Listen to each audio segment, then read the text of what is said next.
All right, hey there, like I said, my name is Amy. I'm a natural food chef, I'm a mom, and I am, like you, quarantined in California. Maybe you're not in California, but I'm quarantined in the middle of the coronavirus pandemic.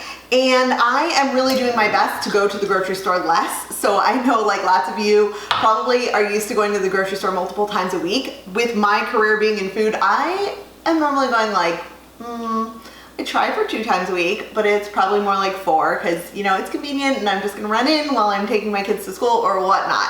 But I'm trying to do a much better job for my sake and the sake of everyone else of going less, of being out less. And I found some creative ways to do that, including getting a farm box. But all of that is for naught if I have lots of produce on hand, but I can't actually keep it fresh for the amount of time that I need to in order to like space out my trips more.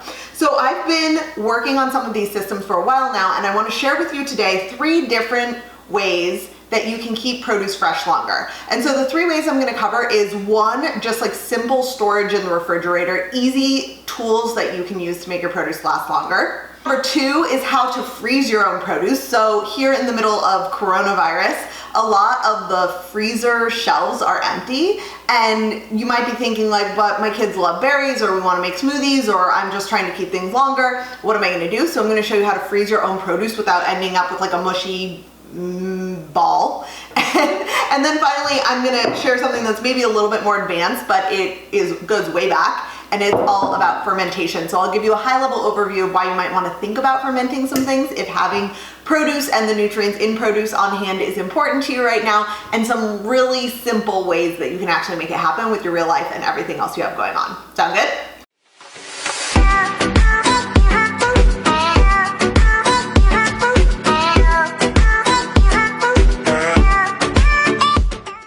All right, so the first is food storage. So I have 2 tools that I really love. The first are these Rubbermaid produce containers. These are really awesome for berries, and I'll show you what I have in here. I just went to the farmer's market today, which is still open, and I like to put the berries in here. You don't wash them first, and it has this like grid down at the bottom. I don't have any empty ones, otherwise I'd show you. Let me show you the blueberry one. It has a grid that helps separate the moisture from the berries themselves, and then it also has this little vent that leaks out some of the gases that ripen your fruit faster. And I have found that I can get a week plus out of berries with this without even washing them first. And so that's first the really awesome way, especially if you have kids who love berries, to keep things fresh. They do take up a lot of room in your fridge, but they are really, really good for storing blueberries, raspberries, blackberries, strawberries. I have some cucumbers in one right now. I don't know if that really works, but I'm trying it out, and I'll let you know how it goes. The second way that I love to store produce, my mom and dad actually got these for me at a farmer's market. These are called, and I'll link to them in the notes, are called Ambrosia produce storage bags. And I was pretty skeptical. They're made from flax linen, and they have very simple instructions. They say to rinse your produce, shake it, and then zip it in. Okay, so the idea is that the wet bag is gonna let your produce breathe, but it's also gonna keep fresh longer. And I just wanna show you, before I show you how to use it, I wanna show you proof. So this is parsley that I got in my farm box this last week, and I just threw it in the fridge. I was feeling really lazy. There's a lot going on. And look, it's so sad. I can maybe still do something with it. But these parsleys, I have a 1-week-old and a 2-week-old parsley in this bag that I did store properly. So this is the 2-week-old, but you can see that like it is even better than like the few-day-old having been stored in here. But look, this parsley is over a week old, maybe like a week and a half old now, and just compare those, right? So this is how I know these bags work. So I love when I have leafy greens to just give them a rinse, is what they tell you to do. And then you kind of shake it out. I'm gonna make a mess here. And then you just throw the greens or the cabbage or the cauliflower or what else do I put in here? Sometimes carrots into the bag. You want to make sure that it's a little bit damp, and if it's not super damp, like you don't see water coming through yet, then you can actually like spray it a little bit with a light spray from your sink, And then you just throw this into the drawer, and I swear I can get greens to last like upwards of 2 weeks with this bag. So that is a really cool way for food storage. I've also tested another, going back to the berries, I've tested another approach that other people love, which is like rinsing your berries first and then drying them very thoroughly and storing them in mason jars. I have a video all about that I will link to for you if you want to check that out. But honestly, I find it really hard to get the berries dry enough for them not to start molding. So that one, not such a winner for me, but maybe it'll work for you.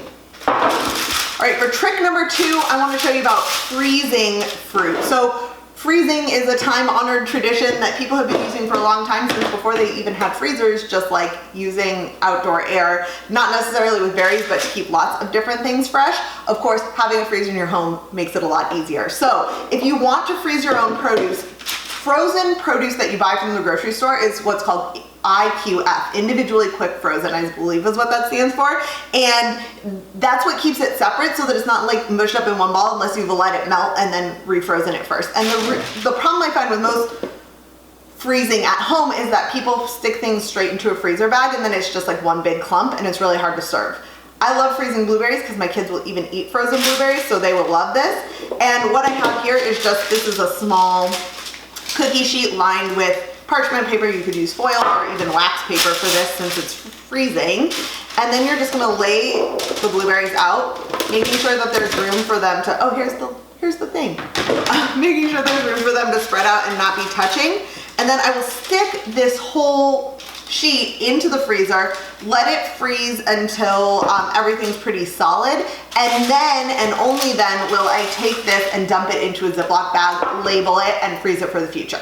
So keeping them separate while freezing is going to give you a similar effect to the IQF. Our freezers aren't as strong, so it won't happen as quickly, but it will keep them a little bit more separate than if you try and just put everything together and freeze it right away.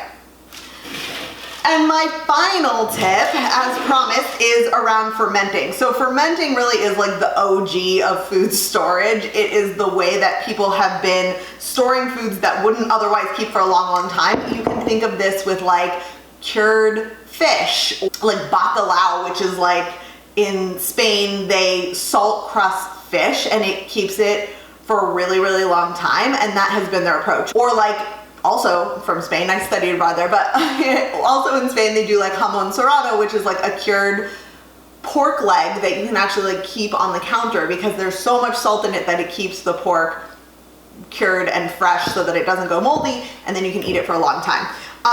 Fermenting is more like a salt cure, like it's salt and water that you put in here, and then you let it sit out for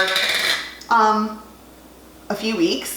This is, think sauerkraut, kimchi, but you can also do it with like carrots. And a friend of mine once shared a recipe for squishy carrots, which is just like salt water around carrots. You let it sit for a while, they get that squishy texture, but they also get good bacteria in them and they keep for a long, long time.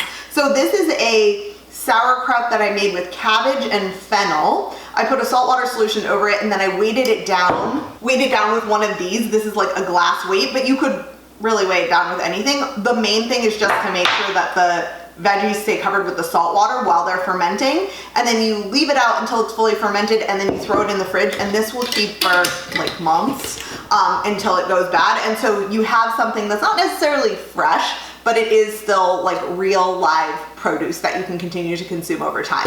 I will share a link for an easy fermenting recipe in the comments because I know that wasn't a lot of detail if you're taking this on the first time, but it is, like I said, a time-honored tradition, and it is a good way to make sure that you keep your produce fresh, especially if you bought a lot of cabbage ambitiously and now you don't want it to go bad, but you don't want to eat cabbage again this week.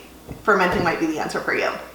So that's all I have. Those are the 3 ways that I love to extend the life of my produce. And just as a reminder, they're storing with the correct equipment, all of which I've linked down below.